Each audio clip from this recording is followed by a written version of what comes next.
Today's video we are going to learn the new CSS selector is with an example. So right now in front of your screen you can see a code pen. In the HTML part you can see that we have three containers: contactors, content and service. What we want to do is we want to implement a common style to all the text property inside this. So how we can do that? So for that we already know and we already are doing the CSS grouping, where what we do is we pick all the classes on which we wanted to implement the style. So this is how we can do it. Now we can put it for content, h1, then you have h2. What I'm gonna do is I'm just gonna copy paste all these. So this is your h2, and then you have span, then we have services, comma, services, h1,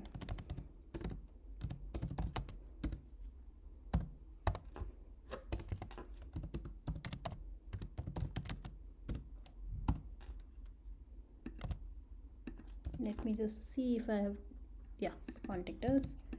This is content, and what I want to do is I want to implement color yellow. Easy peasy, not a rocket science. This is how we do it. This is known as CSS grouping, where we group all the CSS selectors together, where we want to implement the same styling. We want them to share the same styling. But now how is selector is gonna come in the picture? Right now this particular code, this is already around 7 to 8 line of codes. If you will see this selectors, as your project grows, these kind of CSS grouping become more larger and larger, which become very hard to maintain. And this is where exactly the is selector shines. What it does, it provides us a way to write this large code into a very compact form, and this is what we are gonna do. So what we are gonna do is we will comment this, and we are gonna start using is. So for that what we have to do is we need to use colon, is, and bracket and curly bracket. Why we are using colon here? Because is a pseudo class function, that is why. And in this square bracket, what we can do is we can pass the list of arguments. It could be class name, ID, selectors, HTML tag. You can do that.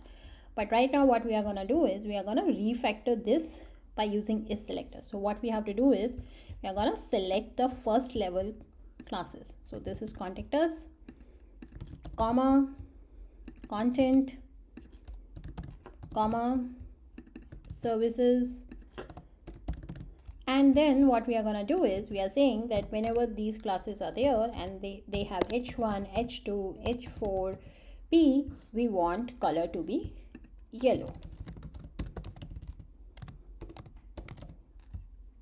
And now you can see this is happening. So what we have done is, if you will compare the previous one, which is CSS grouping, with the new one is selector, it is more readable, maintainable, and it's in a very compact form.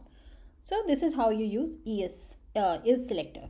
Now few more example I want to show you is, now what we want is that whenever there is a direct child span coming, we want that to be of yellow color.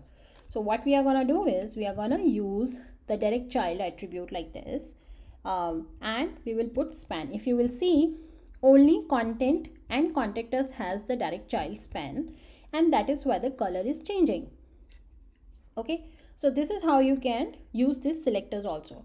But now what I want is, the another requirement is that if I have h4, which is a direct child, and within that I have a span, then only the styling should happen. So what I can do is I can say h4 if it is a direct child, and I can again use is, and I can say if h4 is the direct child in any of these and there is span, then this particular style should get implemented, and you can see this is getting implemented. So you can do a lot of mix and match here for sure. One more thing I wanted to show you of is that if you have any selector coming which is not valid or which is not available, the styling will not fail.